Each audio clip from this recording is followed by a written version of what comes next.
வரஹ்மத்துல்லாஹி வபரகாத்துஹு.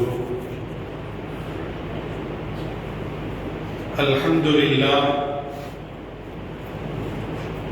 வஸ்ஸலாத்து வஸ்ஸலாமு அலா ரசூலில்லாஹ் வ அலா ஆலிஹி வ அஸ்ஹாபிஹி இபாதில்லாஹ். அம்மா பஅத். فقد قال الله تعالى في كلامه القديم الفرقان المجيد: أعوذ بالله من الشيطان الرجيم. بسم الله الرحمن الرحيم. قد أفلح من تزكى. صدق الله العظيم. قال النبي صلى الله عليه وسلم: أن الله قد فرض عليهم 5 صلوات في اليوم والليلة، فإنهم أطاعوا لذلك فاعلمهم إن الله قد فرض عليهم صدقة تؤخذ من أغنيائهم فَتُرَدُّ عَلَى فُقَرَائِهِمْ أَوْ كَمَا قَالَ عَلَيْهِ الصَّلَاةُ وَالسَّلَامُ. صدق النبي صلى الله عليه وسلم. அளவற்ற அருளாளன், நிகரற்ற நிறைந்த அன்பாளன், எல்லாம் வல்ல அல்லாஹ்வின் திருப்பெயரை போற்றி அகில உலகத்திற்கு அன்புடையாக அருளப்பட்ட அண்ணல் நபிகள் நாயகம் ஸல்லல்லாஹு அலைஹி வஸல்லம் அவர்களை போற்றி எனதுரையை ஆரம்பம் செய்கின்றேன். அன்பிற்கினிய அல்லாஹ்வின் நல்லடியார்களே, புனித ரமலான் மாதத்தில் 3வது பத்தில், இன்றுடன் 3வது பத்தினுடைய 3ஆம் நாள் இன்று மாலையுடன் நிறைவு பெற இருக்கிறது. இன்னும் ஒரு வார காலம் இந்த ஆண்டினுடைய ரமலான் மீதி பாக்கியாக இருக்கிறது. ரமலானுடைய கடைசி கட்டத்திலே நிறைவான பகுதிக்கு நாம் வந்துவிட்டோம். இன்னும் ஒரு வார காலம் இந்த ரமலானில், இந்த ஆண்டின் ரமலானில் நாம் ஆற்ற வேண்டிய, செய்ய வேண்டிய கடமைகளையும் சேவைகளையும் நாம் நிறைவாக செய்துவிட்டு இந்த ஆண்டின் ரமலானின் வெகுமதிகளை இறைவனிடம் மன நிறைவாக பெறுவதற்கு வல்ல இறைவன் தௌஃபீக் செய்வானாக. அன்பிற்கினிய அல்லாஹ்வின் நல்லடியார்களே, ஹிஜ்ரி 2ஆம் ஆண்டு என்பது வரலாற்றிலே மிகவும் முக்கியத்துவம் வாய்ந்த ஒரு ஆண்டாக பதிவு செய்யப்படுகிறது. ஏனென்று சொன்னால், ஹிஜ்ரி 2ஆம் ஆண்டில் தான் புனித ரமலான் மாத நோன்பு கடமையாக்கப்பட்டது. அதே ஹிஜ்ரி 2ஆம் ஆண்டில் தான் யுத்தம் என்பது கடமையாக்கப்பட்டது. அதே ஹிஜ்ரி 2ஆம் ஆண்டில் தான் சதகத்துல் ஃபித்ர், நோன்பு பெருநாள் தர்மம் அல்லது தானிய அறம் என்று சொல்லப்படக்கூடிய சதகத்துல் ஃபித்ர் என்பதும் ஹிஜ்ரி 2ஆம் ஆண்டில் தான் கடமையாக்கப்பட்டது. சதகத்துல் ஃபித்ருக்கு அடுத்து ஹிஜ்ரி 2ஆம் ஆண்டில் கடமையான ஜகாத் என்பதும் கடமையாக ஆக்கப்பட்டது. அதே ஹிஜ்ரி 2ஆம் ஆண்டில் தான் நோன்பு பெருநாள் தொழுகை என்பதும் கடமையாக ஆக்கப்பட்டது. இப்படி பல்வேறு விதமான கடமைகள், அதாவது உடல் சார்ந்த கடமைகள், சார்ந்த கடமைகள் ஆகிய இரு கடமைகளும் போர்களும் பெருநாள் தொழுகையும் ஹிஜ்ரி 2ஆம் ஆண்டில் தான் கடமையாக ஆக்கப்பட்டது. எனவே நோன்புக்கு எந்த அளவுக்கு இந்த மாதத்தில் தொடர்பு இருக்கிறதோ அதற்கும் சற்று குறைவில்லாமல் அதற்கு நிகராக ஜக்காத்துக்கும் இந்த மாதத்திற்கும் அதிகமான தொடர்பு இருக்கிறது. கண்ணியமிக்கவர்களே, நோன்பு என்பது நாம் உடலுக்கு செலுத்த வேண்டிய ஜக்காத். ஜக்காத் என்பது நாம் பொருளாதாரத்திற்கு செலுத்த வேண்டிய ஜக்காத். இப்படி இந்த மாதத்திற்கும் ஜக்காத்திற்கும் தொடர்பு இருக்கிறது, நோன்புக்கும் ஜக்காத்திற்கும் தொடர்பு இருக்கிறது, நோன்புக்கும் தொழுகைக்கும் தொடர்பு இருக்கிறது. நீங்கள் குர்ஆனை படித்து பார்த்தால் வஅகீமுஸ் ஸலாத்த வஆத்துஸ் ஸகாத்த, நீங்கள் தொழுகையை பேணுதலாக தொழுது வாருங்கள், முறையான கடமையான ஜக்காத்தையும் நீங்கள் கொடுத்து வாருங்கள் என்று தொழுகையையும் ஜக்காத்தையும் அல்லாஹ் அல் குர்ஆனில் 82 இடங்களில் இப்படி இரண்டையும் சேர்த்து அல்லாஹ் சொல்லி காட்டுகிறான். அப்ப தொழுகை என்பது மனிதன் உடல் சார்ந்த கடமை. அப்ப உடலினுடைய ஜக்காத், நோன்பும் உடல் சார்ந்த கடமை, தொழுகையும் உடல் சார்ந்த கடமை. இந்த தொழுகையும் நோன்பும் நாம் நமது உடலுக்கு செலுத்த வேண்டிய ஜக்காத் என்று சொன்னால் நமது வருமானத்திற்கு, நமது செல்வத்திற்கு, நமது பொருளாதாரத்திற்கு செலுத்த வேண்டிய அந்த பொருளாதார கடமை தான் ஜக்காத் என்பது. ஏன் புனித ரமலான் மாதத்தில் ஜக்காத்தை வலியுறுத்தி சொல்லப்படுகிறது என்று சொன்னால், ஹிஜ்ரி 2ஆம் ஆண்டில் நோன்பு கடமையாக்கப்பட்ட அதே ஆண்டில் ஜக்காத்தும் கடமையாக்கப்பட்டதின் காரணமாக இந்த மாதத்தில் நாம் நோன்பை மாத்திரம் வலியுறுத்தி சொல்வதில்லை, ஜக்காத்தையும் சேர்த்து நாம் வலியுறுத்தி பேசுகிறோம். கண்ணியமிக்கவர்களே, ஆண்டுக்கு ஒரு முறை ஜக்காத் கொடுக்க வேண்டும். அந்த ஆண்டினுடைய துவக்கம் ஏப்ரல் மாசத்துல புது கணக்கு போடுறோம். அது ஏப்ரல் மாசத்துல கொடுக்கலாம் அல்லது ரமலான் மாசத்துல கொடுக்கலாம். ரமலான் மாசத்துல தான் கொடுக்கணும்ங்கிறது கட்டாயம் கிடையாது. சில பேர் என்ன செய்வாங்கன்னா, ரமலான் மாதம் கடந்த பிறகு, ரமலான் மாதம் கடந்து விட்டது, அப்ப இப்போ ஜக்காத்து கொடுக்கல, அடுத்த வருஷம் பார்த்துக்கலாம் அப்படின்னு அவர்கள் விலகி ஒதுங்கி போய் விடுகிறார்கள். பொறுப்பின் மீது ஜக்காத் கடமையாக்கி விட்டது. ஒரு ஆண்டினுடைய முடிவில், அது ரமலானாக இருந்தாலும் சரி, அது ஜனவரியாக இருந்தாலும் சரி, அல்லது புது கணக்கு போடக்கூடிய ஏப்ரலாக இருந்தாலும் சரி, ஒவ்வொரு ஆண்டும் நமது பொறுப்பின் மீது ஜக்காத் கடமையாகிவிட்டது. அது நீங்கவே நீங்காது. அந்த காலங்கள் சென்றாலும் கடந்த வருஷத்திற்கு ஜக்காத் கொடுக்கல அப்படின்னா அப்ப கொடுக்காததின் அந்த பாவம் நம்மை வந்து சாரும். நாம் ஒரு பாவியாக மாறிவிடுகிறோம். புனித ரமலானில் நாம் ஏன் ஜக்காத்தை வலியுறுத்தி சொல்லுகிறோம் என்று சொன்னால், இந்த மாசத்துல செய்யக்கூடிய ஒவ்வொரு செயலுக்கும் 10 மடங்கு கூலிகள் கிடைக்கின்றன. நீங்க மற்ற மாசத்துல ஜக்காத் கொடுத்தா 1 மடங்கு கூலி கிடைக்கிறது. இந்த மாசத்துல நீங்க ஜக்காத் கொடுத்தீங்கன்னா 10 தடவை ஜக்காத் கொடுத்த நன்மை கிடைக்கிறது.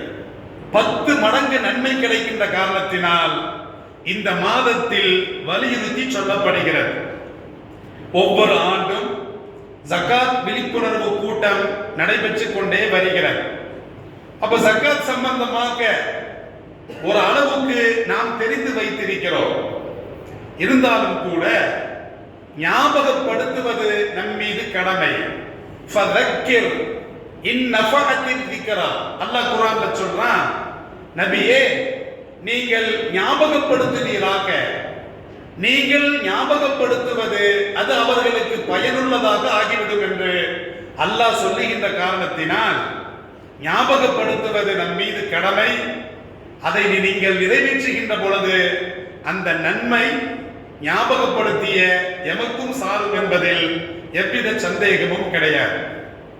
ஜக்காத் இன்று அருவருப்பாக உச்சரிக்கப்படக்கூடிய ஒரு வார்த்தையாக மாறிவிட்டது.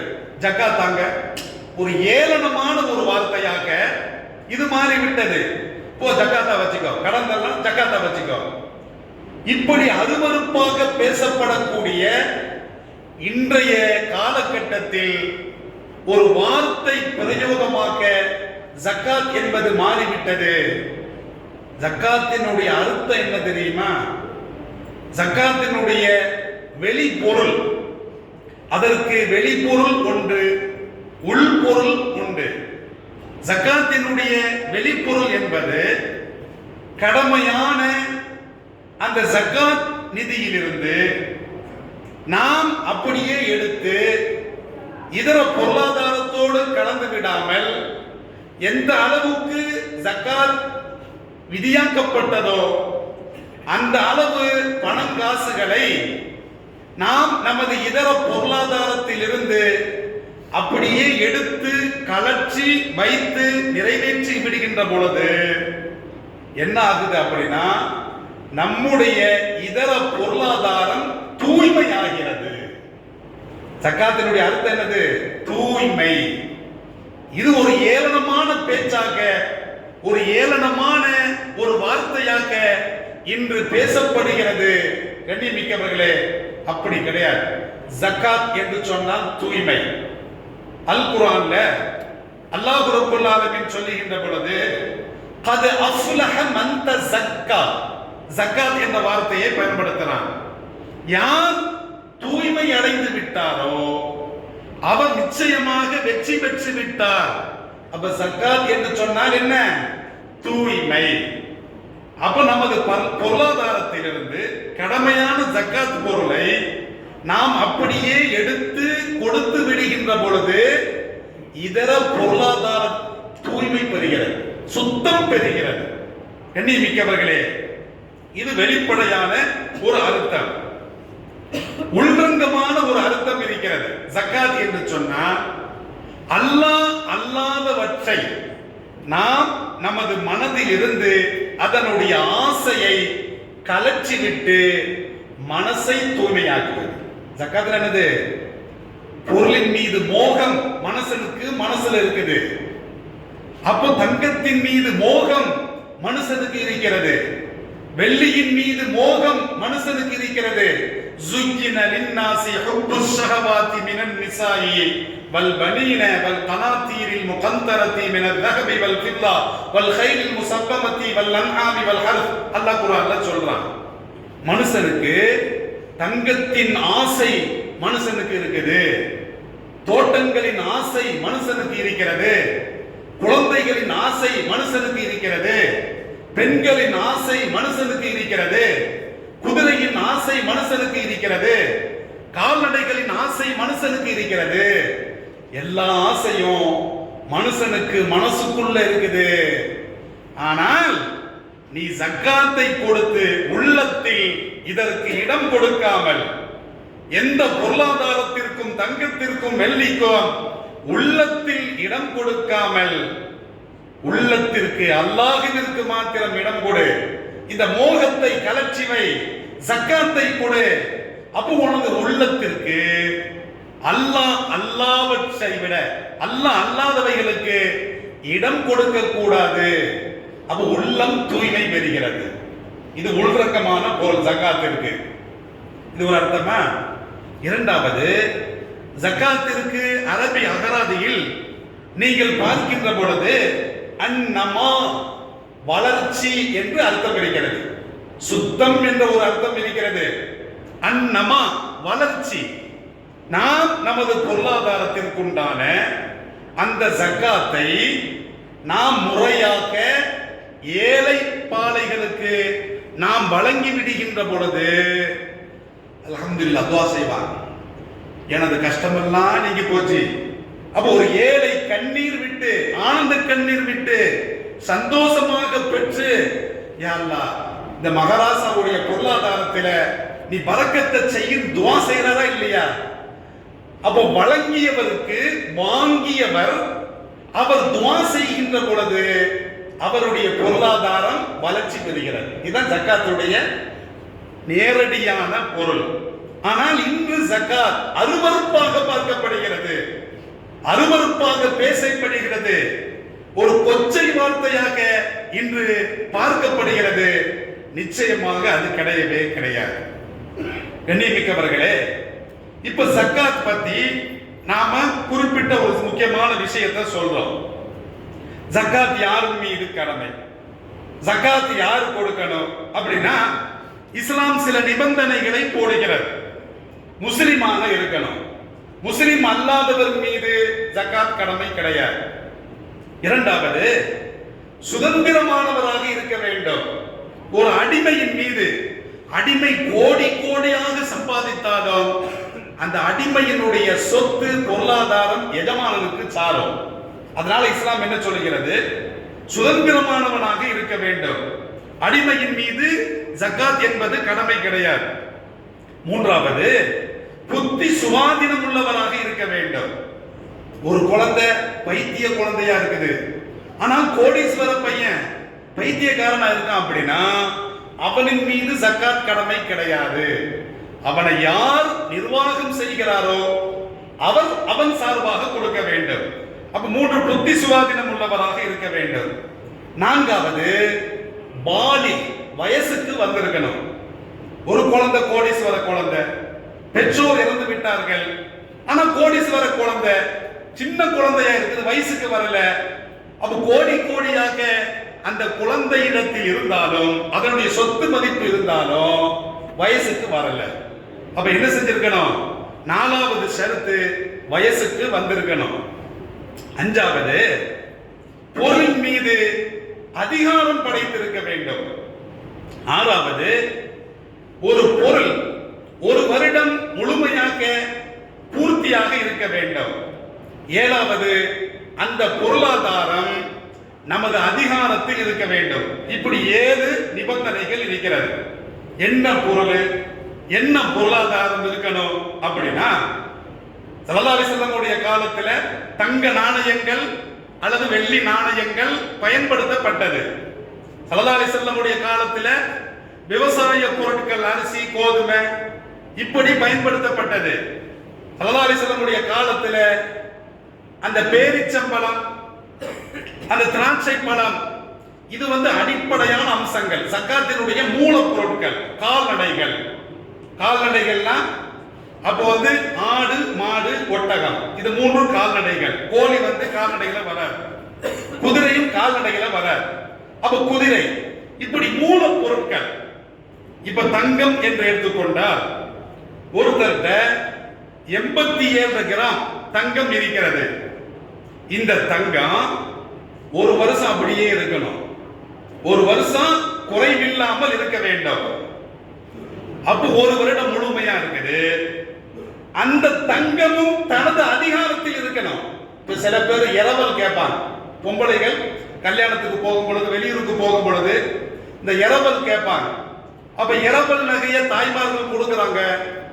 அந்த இரவல் நகை தன்னிடத்தில் சேரல, ஒரு வருஷம் ஆயிடுச்சு, இவங்களுடைய நகை தான், யாருக்கோ இரவல் கொடுத்திருக்கிறாங்க, இன்னும் தனது கையில் வரல அப்படின்னா இப்ப ஜக்காத் கடமை இல்லை. எமனா தொலையலாம், திருடப்படலாம், ஏமாற்றப்படலாம், இப்படிலாம் இருக்குது. இப்படி 87 கிராம் தங்கம் ஒரு வருடம் இந்த 7 நிபந்தனைகளுக்கு உட்பட்டு ஒரு வருடத்தில் இருந்தாலோ, இது தங்கம். வெள்ளியாக இருந்தால் 612 கிராம் அல்லது 612 கிராம் இந்த வெள்ளி இருக்குது. இதுல 1 கிராம் கம்மியாக இருந்தாலும் ஜக்காத் கடமை கிடையாது. இப்போ ஒரு பொம்பளைகிட்ட அல்லது நமது மனைவிட்ட, நமது தாயிட்ட 87 கிராம் இருக்குது, அரை கிராம் இல்ல, இந்த 87 கிராம் ஒரு வருஷம் இருக்குது. அப்ப இந்த தாயின் மீது, சகோதரின் மீது, மனைவியின் மீது ஜகாத் கடமையானா கிடையவே கிடையாது. முழுமையா இருக்கணும். 87 கிராம் ஒரு வருடம் முழுமையாக அவருடைய கட்டுப்பாட்டில், அவருடைய ஆளுகையின் கீழ் இந்த நிபந்தனைக்கு உட்பட்டு இருக்கின்ற பொழுது அப்ப 87 கிராம் இருந்துச்சுன்னா இன்னைக்கு ஒரு கிராம் தங்கத்தினுடைய விலை என்ன? 16,000 தாண்டி விட்டது. கடந்த சில ஆண்டுகளுக்கு முன்னால 2000, 4000, 5000 இருந்த தங்கம் ஒரு கிராம் என்பது 16,000 தாண்டி விட்டது. அப்ப 87 கிராம் தங்கம் இன்றைய மார்க்கெட் எவ்வளவு மதிக்கப்படுகிறது? அப்புறம் அவ்வளவு நீங்க மதிச்சு 102% நீங்கள் ஜக்காத்தை கொடுக்க வேண்டும். இது ஒண்ணு. 612 கிராம் வெள்ளி இருக்குது. இன்னைக்கு ஒரு கிராம் வெள்ளி என்பது 300 ரூபாய். இப்ப 612 கிராம் வெள்ளி நீங்கள் கணக்கிட்டு எவ்வளவு வருகிறது என்று கணக்கு பார்த்து 102% நீங்கள் ஜக்காத்தை கொடுக்க வேண்டும். மிக்கவர்களே, இப்ப ஒருத்தர்கிட்ட இப்ப தங்கம் இல்லை, இப்போ வெள்ளியும் இல்லை, பணம் இருக்குது, பைசா இருக்குது. இந்த பைசாவை எப்படி கணக்கு பண்றது? இந்த பைசாவை எவ்வளவு இருந்தா ஜகாத் கடமை என்று எப்படி கணக்கு பண்ணுது அப்படின்னா, பைசாவை பொறுத்த அளவுல தங்கத்தை நீங்கள் கணக்கிடக்கூடாது, வெள்ளியை கணக்கிடணும். ஒரு 612 கிராம் வெள்ளியினுடைய அந்த கிரயம் எந்த அளவுக்கு இருக்கிறதோ அந்த அளவுக்கு உங்களிடத்திலே ரூபாய் நாணயங்கள் இருந்தால், அதுவும் ஒரு வருடம் அப்படியே பூர்த்தியாக இருந்தால், உங்களுடைய அதிகாரத்தில் இருந்தால் நீங்கள் என்ன செய்ய வேண்டும்? நீங்கள் ஜகாத்தை கொடுக்க வேண்டும். 102% நீங்கள் ஜகாத்தை கொடுக்க வேண்டும். இன்னைக்கு எப்படி நடக்குது? அதாவது ஜகாத் யாரின் மீது கடமை பேசணும், புரியுதா? சரி, ஜகாத் கொடுப்பதற்குண்டான தகுதி என்ன? இப்ப ஜகாத் நம்ம மீது கடமை ஆயிருச்சு. நாம கொடுக்கக்கூடிய அந்த ஜகாத்து நாம முறையாக கொடுக்கிறோமா? அந்த கொடுக்கக்கூடிய ஜகாத்து சேருமா அப்படின்னா, நாம் கொடுக்கக்கூடிய அந்த ஜகாத்திற்கு 2 நிபந்தனைகள் இருக்கிறது. நல்ல கவனிச்சுக்கணும். 2 நிபந்தனைகள். ஒன்று எப்படின்னா, அல்லாஹ் அல் குர்ஆன்ல ஒரு 8 சாராரை பற்றி ஜகாத் வாங்குவதற்கு தகுதியான 8 சாரார்கள் அல்லாஹ் சொல்றான். பரம ஏழைகள், ஒண்ணுமே வழி இல்ல, வீடு இல்ல, வாசல் இல்ல, சாப்பாடுக்கு வழி இல்ல, அதான் ஃபுகரா. மசாக்கீன், அன்றாட காட்சி, அன்றாட அவன் உழைச்சா சாப்பிடுவான், இந்த மிஸ்கீன்.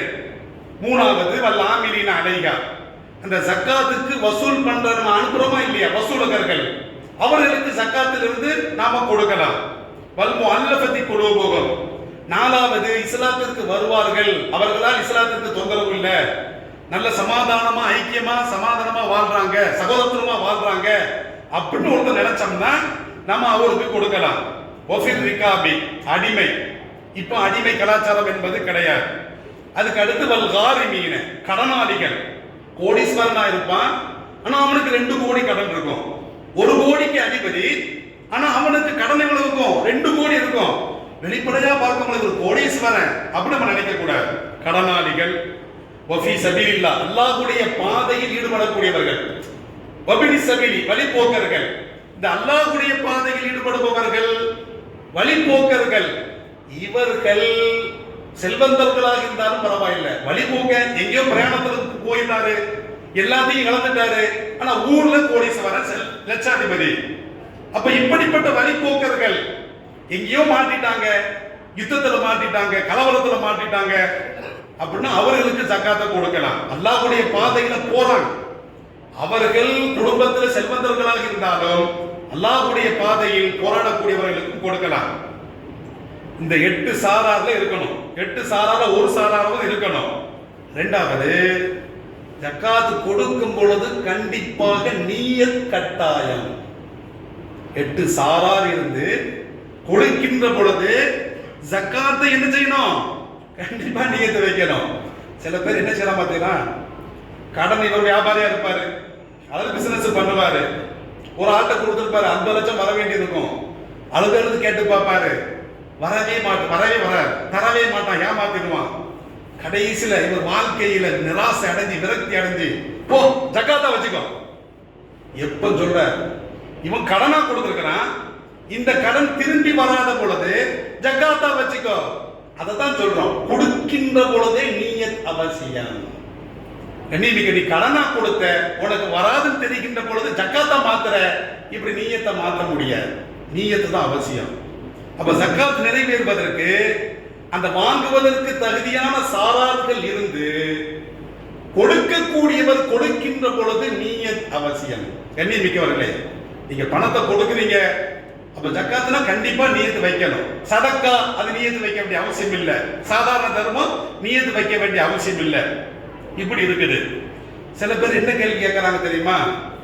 ஒரு மாசம் சகர் சாப்பாடு போடதான் லட்ச லட்சமா செலவு பண்றான்.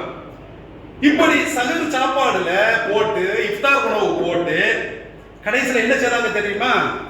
ஜக்காத் பணத்துல இருந்து கொடுக்கறாங்க. நல்ல கவனிச்சுக்கணும், ஜக்காத் என்பது சாப்பாடாக வழங்கக்கூடாது. சாப்பாடாக வழங்கினா நீங்க வச்சா ஜக்காத் செல்லாது.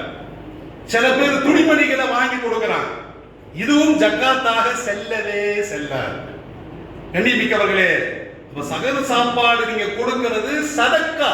சதக்கா அது சதக்கா, அது வேற. சாப்பாடு வந்து ஜக்காத்துல சேர்க்க முடியாது. ஜக்காத் என்பது பணமாக கொடுக்க வேண்டும், சாப்பாடா கொடுக்க முடியாது. ஏன்னா இன்னைக்கு எல்லாத்துக்கும் சாப்பாடு கிடைக்குது, பிச்சைக்காரனுக்கு சாப்பாடு கிடைக்குது, வேஸ்டா இருக்குது.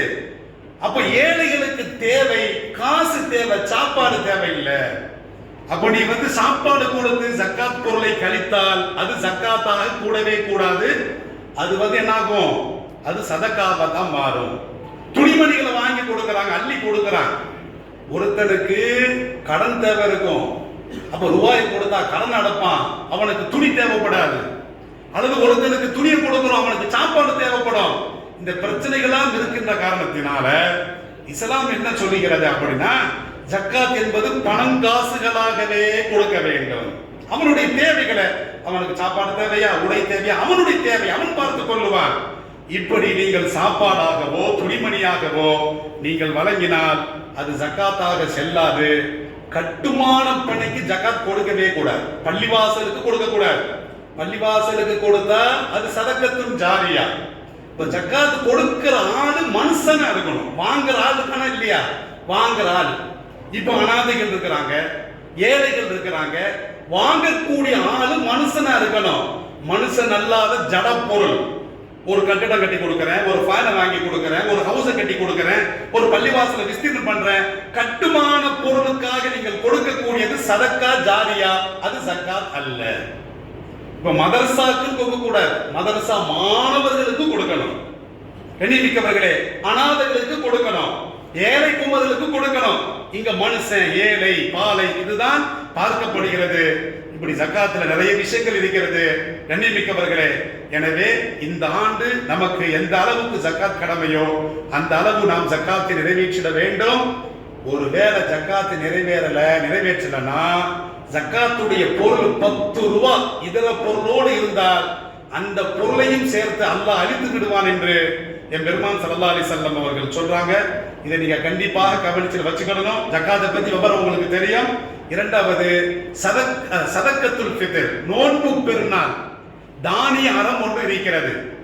ஒரு நபருக்கு இமாம் ஹனஃபி அடிப்படையில் 1.600 தானியம், நம்ம எதை சாப்பிடுகிறோமோ அதை நாம் கொடுக்க வேண்டும், அல்லது அதனுடைய கிரயத்தை நாம் கொடுக்க வேண்டும். ஷாஃபி அடிப்படையில் 2.25 கிலோ 2.5 கிலோ கணக்கு வைக்கிறான், அளவுல வித்தியாசம் வருது. அப்ப குடும்பத்துல 10 பேர் இருக்கிறாங்க அப்படின்னா ஒரு நபருக்கு 2 கிலோ கணக்கு பண்ணி இப்படி 10 நபர்களுக்கும், குழந்தைகள், முதியவர்கள், மனைவி மக்கள் எல்லாத்துக்கும் சேர்ந்து சதக்கத்துல் ஃபித்ரையும் நீங்கள் கொடுக்க வேண்டும். ஏனென்று சொன்னால் நமது நோன்பில் ஏற்பட்ட தவறுகளை சரி செய்வது அது நோன்பு பெருநாளின் அறம் சார்ந்த தனமாக தானிய அறமாக இருக்கிறது. எனவே ஜக்காத்துல் ஃபித்ரையும் நீங்கள் கொடுக்கணும். நோன்பு ஒன்றிலிருந்தே நீங்கள் கடைசி வரை கொடுக்கணும். பெருநாள் காலை தொழுகைக்கு முன்னால வரைக்கும் கொடுக்கக்கூடியது ஜக்காத்துல் ஃபித்ர். அதுக்கப்புறம் ஜக்காத்து நீ கொடுத்தா ஜக்காத்துல் ஃபித்ராக அது மாறாது. அதையும் நீங்கள் நிறைவேற்றிட வேண்டும். இன்ஷா அல்லாஹ் லைலத்துல் கத்ரை அடைவதற்காக ஒற்றைப்படை இறைவுகளில் நீங்கள் அதிலும் கவனம் செலுத்த வேண்டும். ரமலானுடைய கடைசி இரவு பாவ மன்னிப்பு வழங்கப்படுகிறது, அதிலும் நீங்கள் கவனம் செலுத்த வேண்டும். இன்ஷா அல்லாஹ் வர வியாழக்கிழமை சக்குடைய நாள், வியாழக்கிழமை மகரிபுக்கு பிறகு பிற பார்க்கப்படும். பிறை பார்த்தால், பிறை தென்பட்டால் அது பெருநாளுடைய இரவு, அது பெருநாள் பிறை. அப்ப இன்ஷா அல்லாஹ் அடுத்த வாரம் வெள்ளிக்கிழமை பெருநாள். ஒருவேளை வர்ற வியாழக்கிழமை பிற பார்க்கிறோம் தென்படல அப்படின்னா வியாழன் நோன்பு 29, பிற தெரியல அப்படின்னா வெள்ளிக்கிழமையும் அடுத்த வாரம் வெள்ளிக்கிழமையும் நோன்பு வச்சு இந்த மாசத்தை நாம் 30 பூர்த்தி செய்ய வேண்டும். அப்ப பெருநாள் இரவுல வணக்கம் துவா இருக்கிறது, ரமலானுடைய கடைசி இரவுல பாவ மன்னிப்பு வழங்கப்படுகிறது. இதையும் நீங்கள் கவனத்தில் கொண்டு இந்த ஆண்டின் ரமலானை முழுமையான முறையில் நாம் மன நிறைவான முறையில் நாம் அடைவதற்கு எல்லாம் உள்ள இறைவன் தௌஃபீக் செய்வானாக. வாஹிர் தஅவானா அல்ஹம்துலில்லாஹி ரப்பில் ஆலமீன்.